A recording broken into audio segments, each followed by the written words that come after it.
Hello, I'm Mark Sumner, host of the Channel Chat podcast show, and this is a special series during this COVID crisis where we'll be sharing the learnings, best practices, and failures and successes of all the channel leaders throughout the tech industry. So sit back, listen, and enjoy. Hello, I'm Mark Sumner, host of the Channel Chat podcast show, and today I have the pleasure of 3 live guests, 2 from America as well, and 1 from the UK. So we have Zane, the SVP of Global Channel Sales at RingCentral, Drew Lydecker, President and co-founder of AVANT Communications, and our very own UK man, Mike Bains from the lovely Convergent team. How are we doing, guys? Very well. Thanks for having us. Yeah, great. Thanks for coming on for America. That's why we had to put it a bit later, because otherwise it'd be too early for you guys. We'll be getting you up at 3 or 4 in the morning or something. So thanks very much for coming on. Yeah, absolutely. So look, let's go into it straight away. So the current lockdown has really highlighted the necessity really for some sort of integrated solution or some UC platform of any description really, because there seems to be a real lack of adoption in the market. And what I mean by that is whether people are using Microsoft Teams, RingCentral, but whoever they're using, half of them don't even know how to log on to it. So what are you actually seeing in the market? If I come to you, Zane, first, what are you seeing in the market from actual companies trying to adapt a UC solution at home and also adaptation services in the market as well? Yeah, I'll just kind of say it like this. So first of all, none of us have wished for a pandemic to cause customers and partners alike to kind of be awake to what UCaaS and CCaaS product set can do. That work from anywhere, work from home, is given our partners an opportunity to be the true trusted advisors they are to their customer base. And it's really on the back of partners to cause their customers to truly understand how this product works and how it serves them. And so what I find fascinating, this moment in time that we have here is, customers looking at this now in a way like never before. So yeah, we absolutely had the attention of customers. RingCentral, of course, a leader in UCaaS and CCaaS.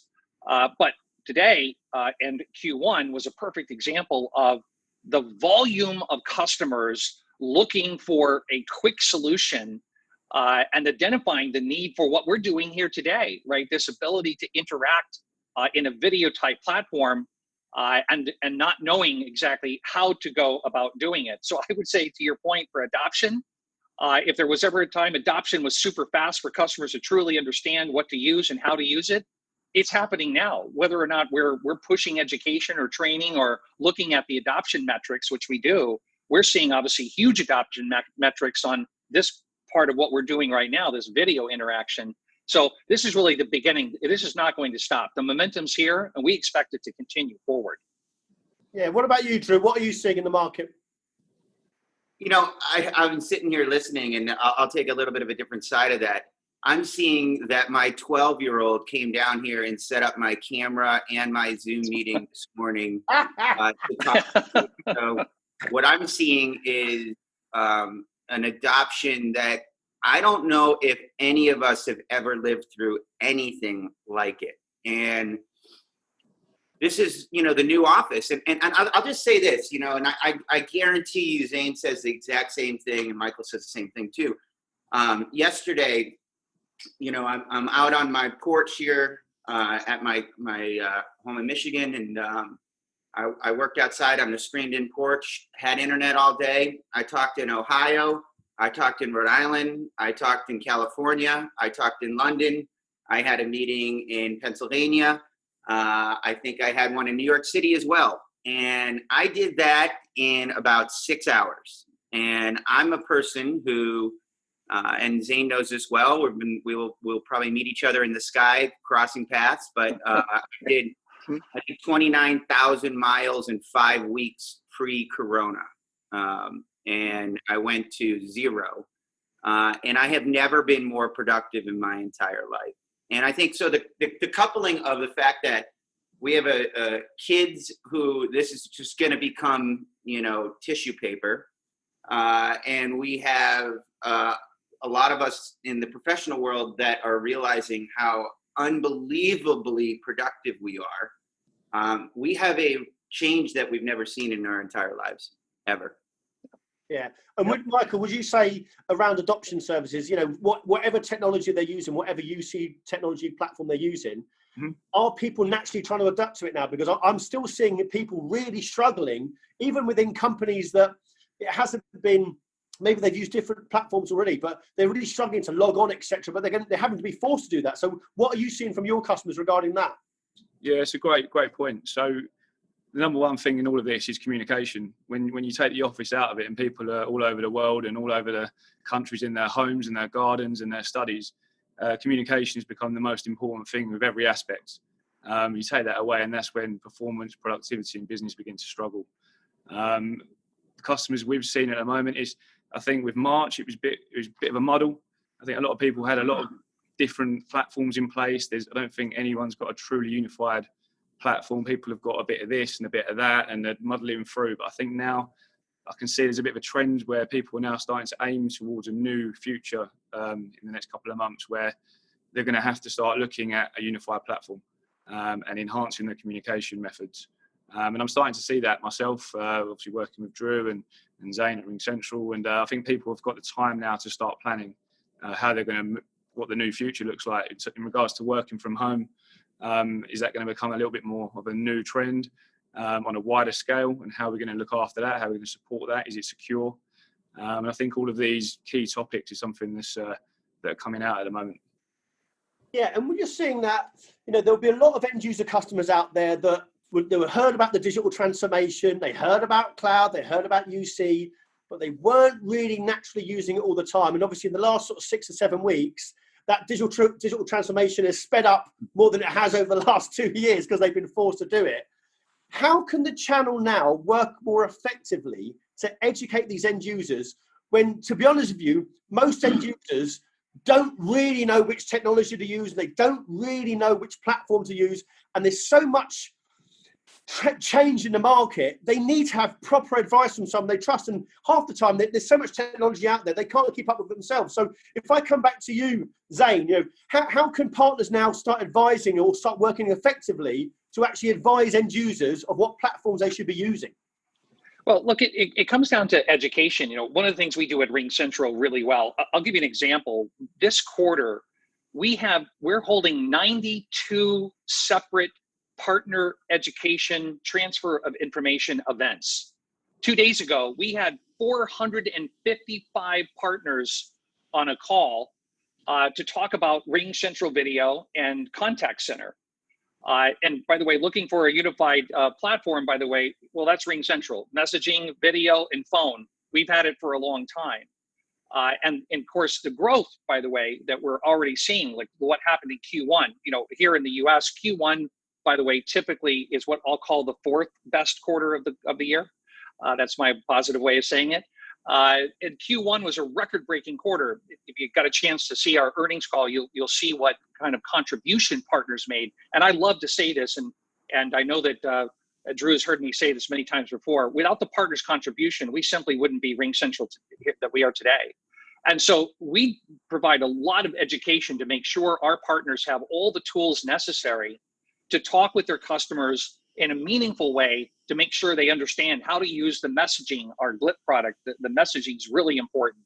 RingCentral Video and what we've done with the security issues that were out some time ago in regards to some of our competitors. And then of course, still phone service. I mean, people are utilizing those services. So I think it's really on the back of the carrier, RingCentral, to make sure that we provide proper education to our partners who are, again, the trusted advisors to their customers. I think that's where it starts, and I think that's what customers expect. And if I stay with you there for a minute, Zane, what about on the back of that? Once they've implemented it, what about they're going to then worry about the security of it? You know, how is it going to be hacked? Is it secure? You know, I'm having video calls. Can someone get into it? What's happening around that to sort of making sure it's secure?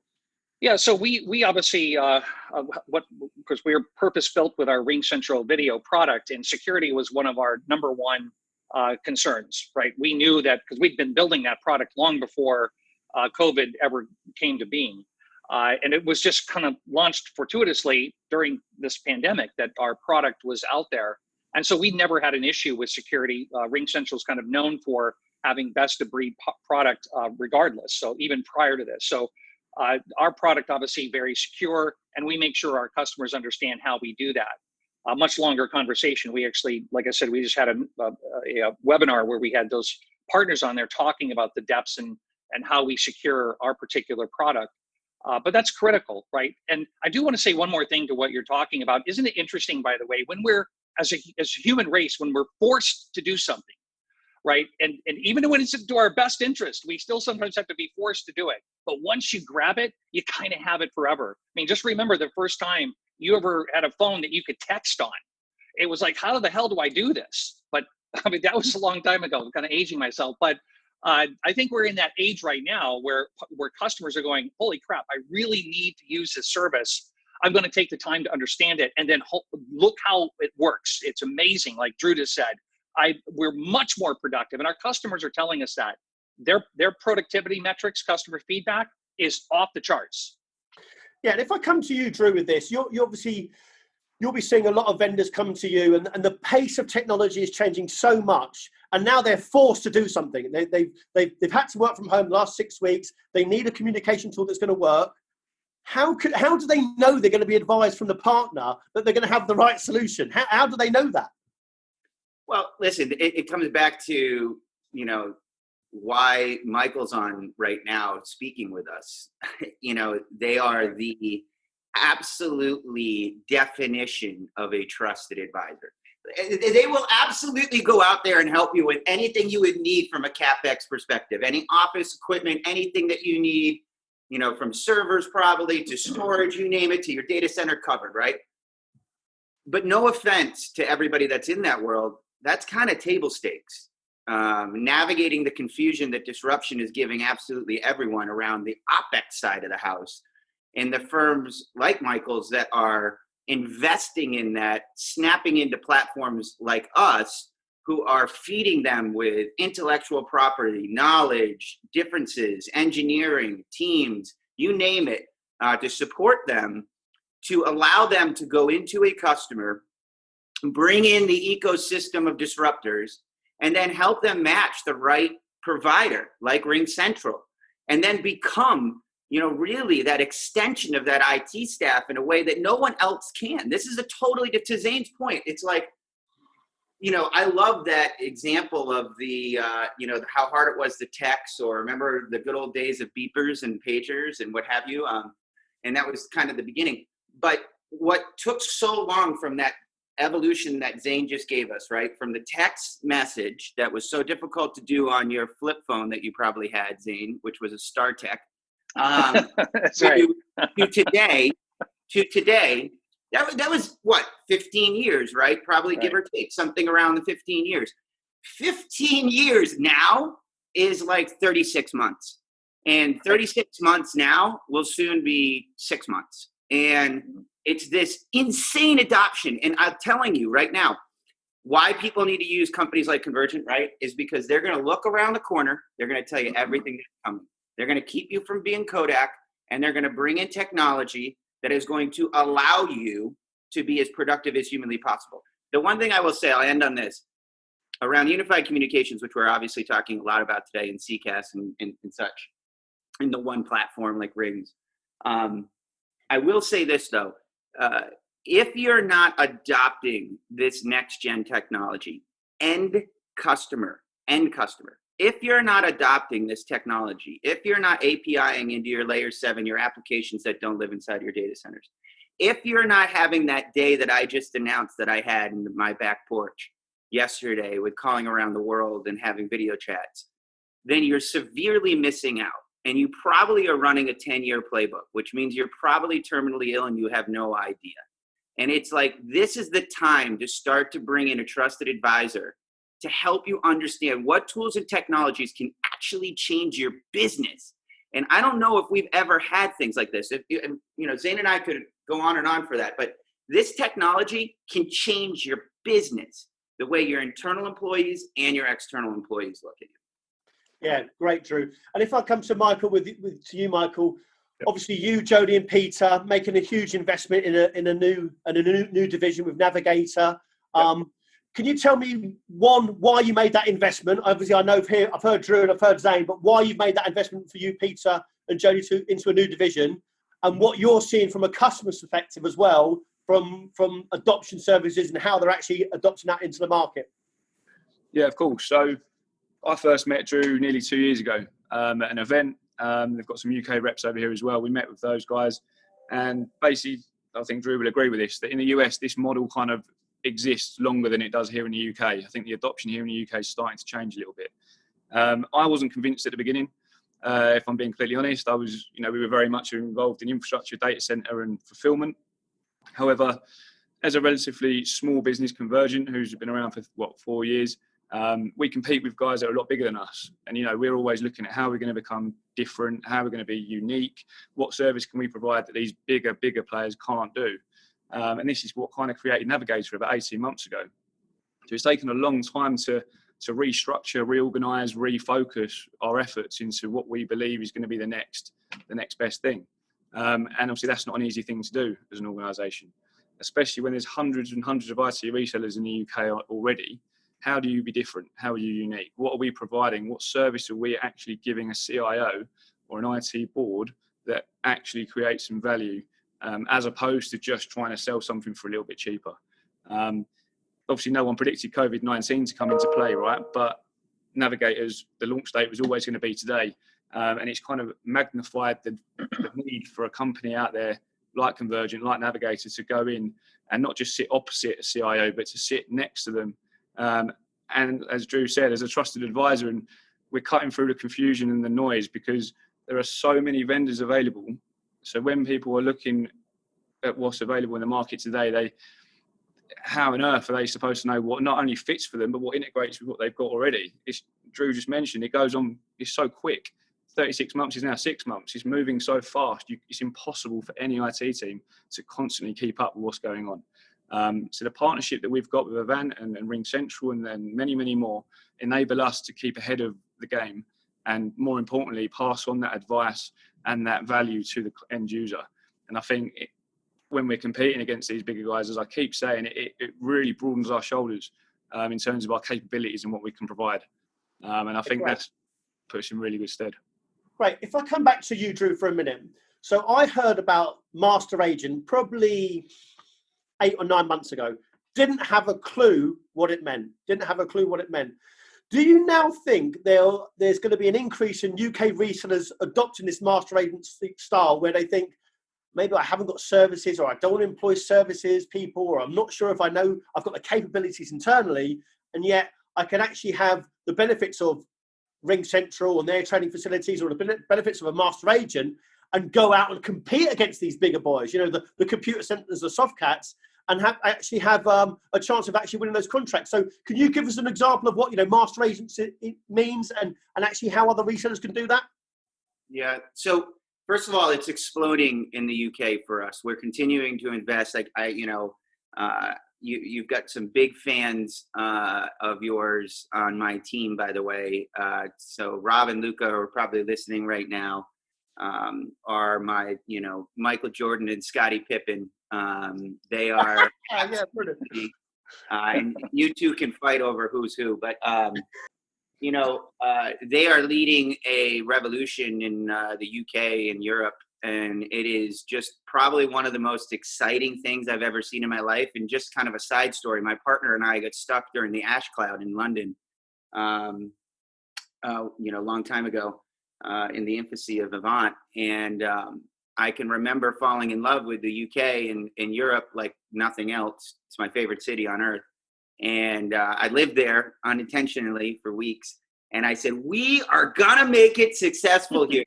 It happened, and it is just probably one of the coolest things we've ever seen. And it's once your channel community realizes, Michael will tell you this, once he realized all the resources, all the platform capabilities, the tools, the technologies, the engineers, and Zane will tell you this, why you would ever buy any other way other than through like a Convergent is beyond me, right? Because we support you, the end customer, in a way.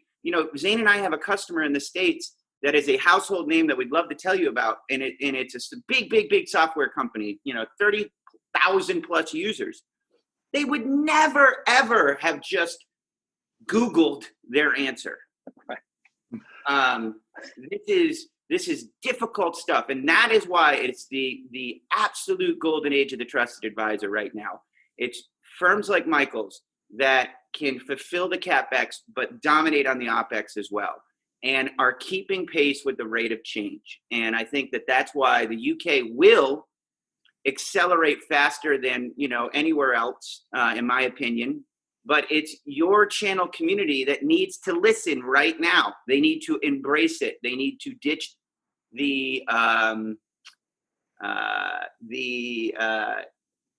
addiction to the PO, and they need to adopt what their customers are adopting, which is change.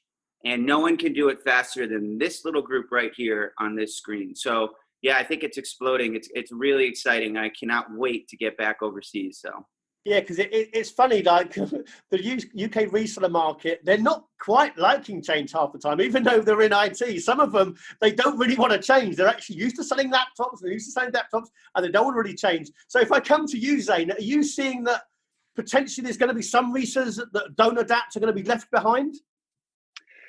Well, look, obviously it comes down to the individual partner to make a decision in regards to, how they want to go to market. But let's be clear about something. I've been at RingCentral for 4 years now. I've been running national partner programs for 19 years now. And here's what I can tell you. The collaboration is required. And what I mean by collaboration is what RingCentral does with our master agent community and what our master agents do with their partner community. And, going it alone, maybe that's, fulfills someone's ego, but look, we all win better together faster.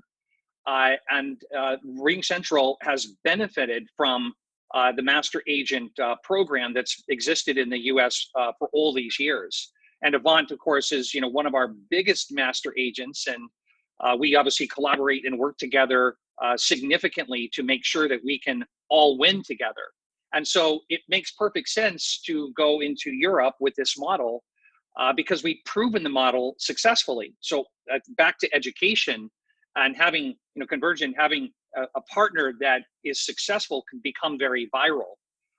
Look, it can be difficult, right, to go alone. So we realize that by connecting all of us together, we have a greater opportunity for success, greater opportunity to win.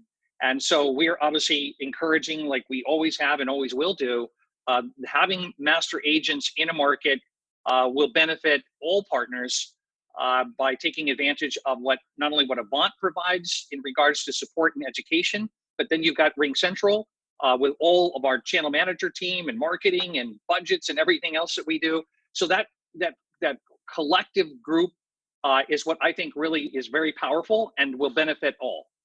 Yeah. Do you think, if I come to you, Michael, do you think there was any, obviously it's worked very well in America, and I've heard it's really worked in America.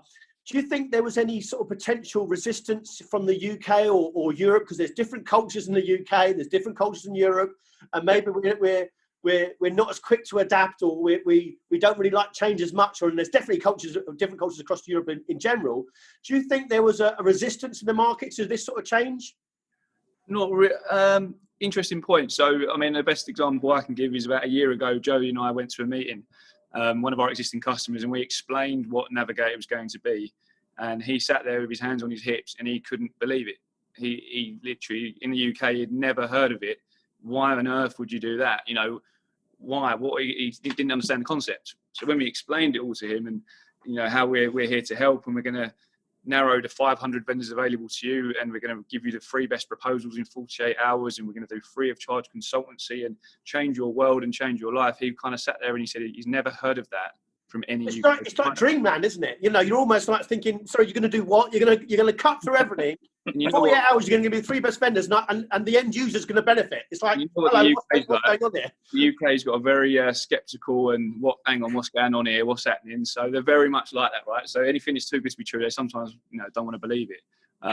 But what we've learned over the last year and a half is that by providing this, It's such a great entry point into a customer. It makes you sticky. It gets other opportunities out of it, and I think more and more people will do it. I think following this, I think a lot of people are going to look to it. It's not something you can wake up tomorrow and just do. Trust me, I've spent the last year of my life building this and understanding it and researching it. So we're now in a place where we can provide this on a big scale. And I do believe there's going to be a big shift in the UK, which sometimes we're a bit stubborn, I think. Yeah. And if I stay with you, Michael, for a minute, do you think, you've worked for a reseller, you're now a director of a successful reseller with Jody and Peter. Do you think if other resellers don't adopt to this quickly, they will be left behind? I mean, I guess it's early-ish for us to say. I think so. I think with the way things are moving, and especially with everything happening today, and who knows? I mean, uncertainty is the biggest killer, right? When the government was giving advice out a few months ago, no one knew whether they were coming or going. And I think in the next couple of months, that's going to be the same. And I think uncertainty, if we can minimise risk and uncertainty by providing a service like this, that's going to help us, right? And I think that's what other resellers are going to start looking at. Obviously, I think that's something they're naturally going to go to anyway, because if you don't move, we've seen it in our industry in the UK, if resellers don't move with the times, if they stick with what they know, a lot of them don't make it. Convergent's all about keeping up with the trends and looking, as Drew said, around the corner, what's next, to remain current. And if I come back to you, Zane, do you think, obviously, we can't get away from COVID. It's current pandemic. Everyone's talking about it at the moment. But do you think because we've been forced to work from home, this is now going to drive everyone to the cloud? It's going to be ubiquitous throughout organizations throughout the world? I think we're already seeing that. I think we're in this very short period of time. Look, we saw it before. UCaaS grows at about, as a product, grows 40% year over year. RingCentral is growing at about 32% year over year. And with the partner community, the example for Q1 in our earnings call, my channel partner program grew 62% year over year to a $329 million business. So the momentum was already there. Here's something that I think is really important to note. Look, I've been saying kind of this is the low-hanging fruit for quite some time now, but it has accelerated. And customers are right now absolutely need help. Right? They need someone to come in and help them. And if there are partners who are resistant to helping them, maybe because it's prem-based legacy or managed services, they don't want to give up profit. Here's what we found, and this is the advice I've been giving to partners. That customer will go to a different partner. Maybe it's a partner that, sold them cell phones or sold them internet access. And they're going to find their way to UCaaS and contact center opportunities. So some of these really big partners that are not moving very quickly and not recognizing what's at hand, it is right now the speed by which customers are making decisions and signing off on very large number of users. We've always seen that at RingCentral for many years, but it's accelerated. So this is a unique opportunity. Partners need to understand that very quickly, make an adjustment, work with master agent like AVANT to get that kind of support. I've got channel managers in the field in the UK and France. We've got a full team of direct salespeople that's there to help execute. This is the time to take advantage. So if you miss out, if you slow down or don't recognize the change here, unfortunately, we're going to see a lot of those partners find themselves, I think, in some financial issues because those customers, they're going to find a way. Do you know what? It's a really interesting point, Zane, because there was a lot of talk in the market about it being distasteful to go after new business in this market. You can't call out, you can't do this, you can't do that, et cetera, et cetera. And there was a lot of talk about end user customers were wanting that trusted advisor from their partner, and everyone was sticking to that.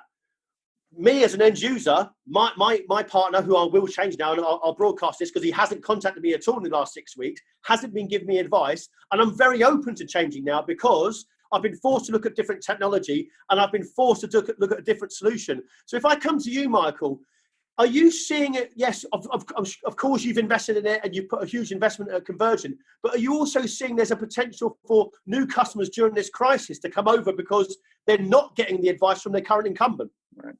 I see it's a huge opportunity. I mentioned the reaction we had with the UK existing customer we had, and he couldn't believe it. And we've got a very vibrant sales floor here that are letting people know that we're providing a service. And I guess because it's not an aggressive, hard, you're going to get an order on the phone or anything like that. It's a completely different spin on talking to a new customer, because you're taking the time to understand, you're taking an active interest, and you're providing something that no one else is. And I think when you start a call or a conversation or a virtual meeting like that, it's quite a powerful thing, because the whole game has changed with something like this, because you are genuinely bringing something of value to a new customer. That's what I found anyway. I'm sure the guys have seen that as well. You know, there's been some great incentives with RingCentral at the moment with NHS and charities and things like that, getting people on there. You know, I think, you know, the working together, that messaging, that marketing, that sharing of knowledge, getting that word out, I think is quite a wonderful thing. You don't tend to see that in our IT UK reseller world. It's very competitive. Can be ugly at times. But I think this at the moment is great, because this is genuinely helping companies when they're facing probably the hardest challenge of their lifetimes. Yeah, absolutely. And if I come to you on Drew on that point, because in the UK market, I've never seen, in the 20 years I've done recruitment in that market, I've never seen rapid communications coming out from partners about information, live webinars, here's free training, here's education, etc. You know, they might talk about being a trusted advisor. That was a lot of talk, to be fair, and they'd go out to their customers and advise, but now they actually are giving free information and education. Do you see that continuing post-COVID, that they'll continue that education, that training, so they can actually adopt this technology? Yeah, absolutely. I mean, 100%. This changes everything. And, you know, you look at, you know, our company, which is all about education, sales enablement, tools and technology to help, you know, folks like Michael obviously be extremely successful in front of their clients. And I'll kind of get back to the point that both of them just answered too, though. You know, I'll be a little bit, if you're not evolving, you're dying. Sorry. End of story. And I might be a bit much sometimes in the UK from what I've been told, but yeah, don't completely make them feel like that. They're going to. Drew, it's supposed to be light-hearted. It's supposed to be light-hearted. This discussion. You want to keep it light? I want to keep it light, and I also want to say, you know, I give a lot more credit to the UK market too. I think, you know, going back to your earlier questions as well. Once they hear it, and once you get educated, this is the problem, and this is why I think Zane and I are excited to be here on your show and with Michael. Once you hear it, yes, you might say it's almost too good to be true, but really nothing's too good to be true. Anything you plug into the wall, you need the right team to support you, right? Because stuff's going to happen. But I think that the UK market is extremely intelligent and can listen and say, yep, that's for me. I'm all in. And then to see the US and other parts of the world already, you know, prove it out, is accelerated it. So I think it is coming a lot faster. And I think there's a lot of customers, really big resellers, that are making the pivot quietly. They're not out there publicly saying it, but they're quietly moving into it. So it is happening. And if I come back to you, Zane, you know, you touched on this earlier, you know, the demand for UC is growing week by week. It has obviously grown drastically the last 10 weeks. Do you think that will stop or slow down post-COVID? And what I mean by that, there's a lot of people at the moment using technology like this, using Zoom or using RingCentral, whichever platform they're going to be using, and they're forced to use it. But at the moment, there's maybe not distractions because they can't go out, etc. They can't get back to the office. So do you see that trend continuing to high, or do you see it slowly decreasing? Because there's a mixture, I think, in the UK of actually people dying to get back to the office. But when they're in the office, they actually still might be using the platforms anyway. You know, Drew mentioned it earlier, saying he had a call here, there, and London and Michigan or wherever it is. Do you see it just continually rising post-COVID at a dramatic rate? Yeah, we do. And I'll give you some anecdotal information we're receiving from customers. And you're also maybe seeing this in the news. Some of the largest companies are already making statements about having more of their employees working from anywhere. So, you know, working from home is an interesting way of saying only from a home office, but working from anywhere. And so some of these customers are saying, look, 50% of our workforce, we're going to allow them to have this work from anywhere environment. So this was, again, a wake-up call, right? The pandemic did was it showed the vulnerabilities that customers or companies have when something like this occurs. And think about anything that could happen. It can be hurricanes and earthquakes and tornadoes, and maybe not all those things in the UK or Europe, but all the kind of disaster recovery that customers absolutely need.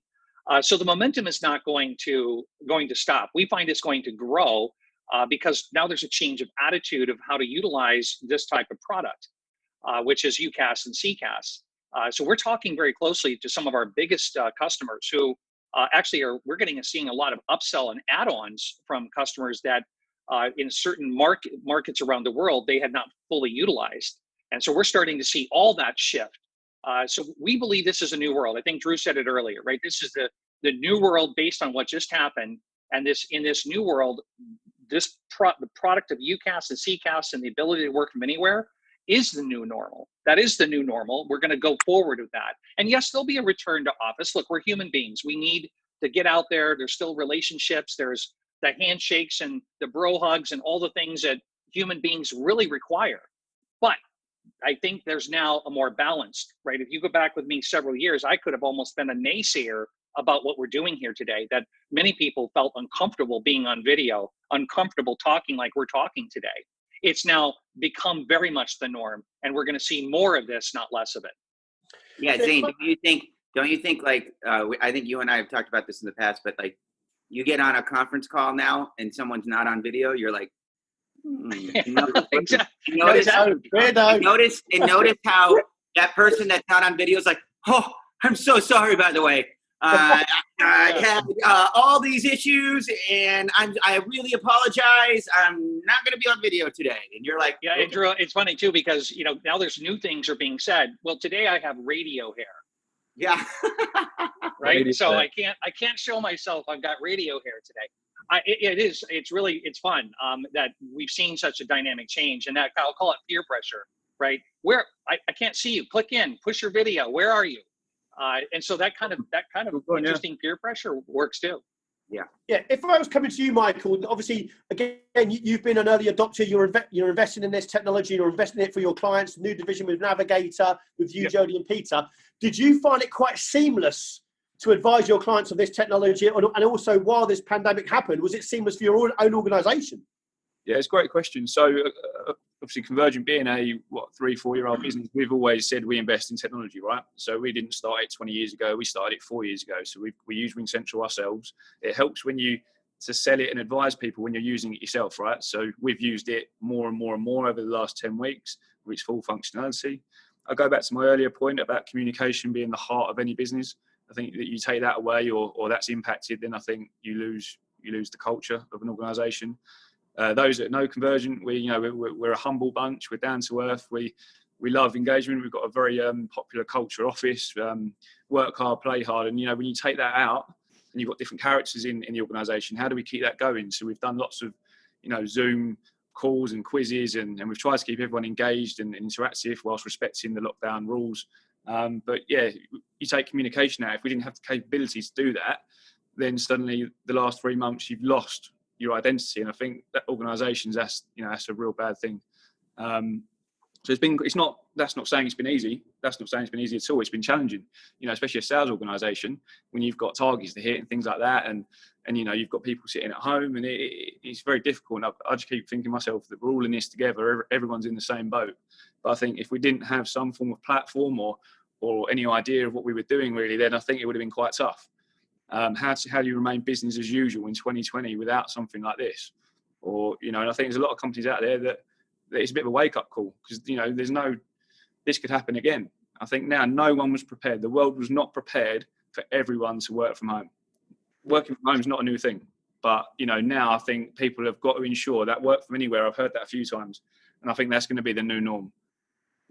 If I come to you, Drew, you were obviously using the technology. You were obviously an advocate of the technology, and yet you were doing lots and lots of travel. When I said to you about 28,000 miles or whatever you were doing in 5 weeks, that to me is like, wow, that's nuts. Loads of travel. Will this now change how you actually, once obviously the flights are open and etc. Will this now completely change how you do travel and interaction with your overseas clients? Oh, unequivocally, yes. It's like not even up for discussion. So we're not going to see you in the UK again soon, Drew. You've got to come over here. No, to everybody in the United States that's probably not listening right now, no, I'll only be going to the UK. No. I think that, absolutely, like literally, listen, we all have bad habits that we grow up with. Okay. That's just a fact, right? And when you get into what you think is supposed to be common and, is what's supposed to be done, you just get into that motion. And there's nothing wrong. I've watched a couple of your snippets of some of your other, shows that you did. And, a lot of people are saying, a couple, all of them. You got me downloading the whole show. Come on, Drew. The boys just introduced me to you. So anyway, and I did my research. So, but what I'm saying is, listen, face-to-face will never die. Human interaction will never die. This is a component of it. This is the scalability of it. But let's just go back to the technology. This is the biggest no-brainer ever that I can think of. Like a lot of your users, they're probably, or listeners, they're probably like data center people and others, virtual machines. Remember those days, right? From physical to virtual. And that was huge, right? That was an unbelievable conversion. To your telecom people out there, frame relay to MPLS, huge. This is like all of that wrapped up in a pretty little bow times 10. And will become normal, from the 12-year-old that knows how to get onto a video call to your everyday, from your working experience to Zane's point of how you scale, how you interact, how you work from anywhere, all of that. I mean, this is just, it's revolutionary. What about for you, Zane? You must have been doing a lot of traveling. Is this going to now change how I know you're an adapter of your own technology, but is this going to have an effect of actually, will I go to that meeting in Ohio? Will I go to that meeting to Michigan or wherever it is? You'll change yourself? I think it's going to temper it. I think it's going to be blended. And you're right. I travel all over the world, right? I'm in Australia, Manila, Paris, London, and of course, all over North America. And so my job is traveling. In fact, I probably travel more than anyone at RingCentral, or I did. Same like Drew, we have all been shut down, which has been an adjustment, I know, for Drew and I, because we're accustomed to getting out there, because working in the partner community, it's all about the relationship, right? That's really an important piece of what we do. And when you're breaking bread and having a good glass of wine, or celebratory moments where you can come together about how you work together, see, that's never going to change. But I do believe that there's a blended way to do this. So now you can actually be more productive. So I might even travel, maybe my travel will be reduced by maybe 15 or 20%. I really don't think it'll be much more than that. But now I can be more productive though, because I can also weave in what we're doing here today. And I can do that from anywhere. I can do it, well, maybe an airport would be too noisy, but I can do it from my hotel room. I can do it from different places around the world where I really need to be. So I believe this will help productivity rise. And I think as we all look at the productivity metrics as we go forward inside our own companies and what our customers are telling us, I think what we're going to find is that's going to go much higher than any of us thought possible, because we now have this blended way of working. Yeah. And Michael, if I come to you on this point, even if you're not an international company, and even if you're not doing international flights, even if it's just a UK-based company, do you think, and maybe you're experiencing yourself, do you think you'll, instead of doing that train fare to Manchester and the meeting in London, do you think you'll sort of actually, we'll stay in London, we'll just do a video call to Manchester and save the time there? Do you think that will naturally adapt? Could do, yeah. I mean, we've got a lot of clients based up in Newcastle, Manchester, and I agree. It's going to be a blended approach. I don't think you can beat meeting someone face to face, but I think rather than having nothing as an alternative, I think this is going to be a very, very popular way of doing it. And on that global front, actually, we're based in the UK and we've got an office in New York, but this is a global solution. So it opens up our market as a UK-based reseller. We now get to talk to people over in Singapore and Australia, and we get to sell and tell people about our platform via the partnerships we've got. It's made our world that's traditionally quite small. It's opened it up without necessarily having to have locations in all of these places, which I think is really exciting from my point of view. Great. And if I come to you, Drew, last question. The lessons you've learned from COVID for your own organisation, is there things that you've learned, that you've adapted, and you think actually this was for the good of the company anyway, and I'm going to continue it post-COVID? Yeah, I think, probably, well, yeah, a lot. I was watching some, I can't remember who it was, but talking about T&E, expenses and what have you, and the unbelievable amount of money. And I'm sure Zane knows this. We're a big entertaining company, and probably why we love Convergent so much is because we love to work unbelievably hard, but we love to have as much fun as humanly possible too. So I think that's going to change, obviously, right? The ability to do things like this will change everything. So expenses, air travel, everything will probably come down. But what I would say is, it's really interesting. My partner and I were very much energy people. You have to be around the nucleus of the energy to feel the energy, because energy is infectious. Let's just be honest, it is. And so there has to always be that core component of it.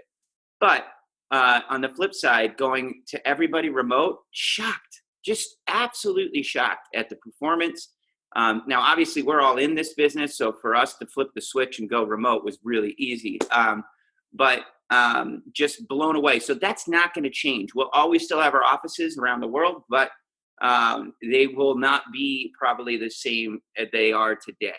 I can guarantee that unequivocally. And to Zane's point earlier, I just talked to another client who has, 4,200 employees. They're never going to say, you can come back if you want, but if you don't worry about it. So it's a very interesting time for sure. One that we all can say, unfortunate on the crisis, but we're here to help for sure. Yeah, it was interesting. I had Mike Norris on from Computer Center on about a few weeks ago, and he said on that exact point, £6 million of a travel budget he had at Computer Center that's obviously decimated now. I was like, holy God, £6 million is unbelievable. If I come to you, Zane, on that point, is there anything that RingCentral's really drastically changed that you'll suddenly think, actually, yeah, we'll continue this post-COVID? Well, lessons to learn and we'll continue it. Yeah, well, obviously, being RingCentral, we were all, very much already a remote company anyway. 40% of our employees work from anywhere. So we do have 3 offices, one in the San Francisco Bay Area, Denver, and Charlotte. We have an office in London and Paris and Australia.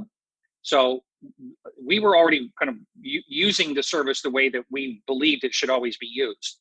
And so there won't be a significant amount of change, but for those individuals that were coming into the offices, I think that what we're also recognizing that productivity has gone up. There's something interesting about the time of driving and the time, getting to the office, getting back to home, and all the different things that go on, maybe extending hours or flexible hours. It's not just 9 to 5 anymore.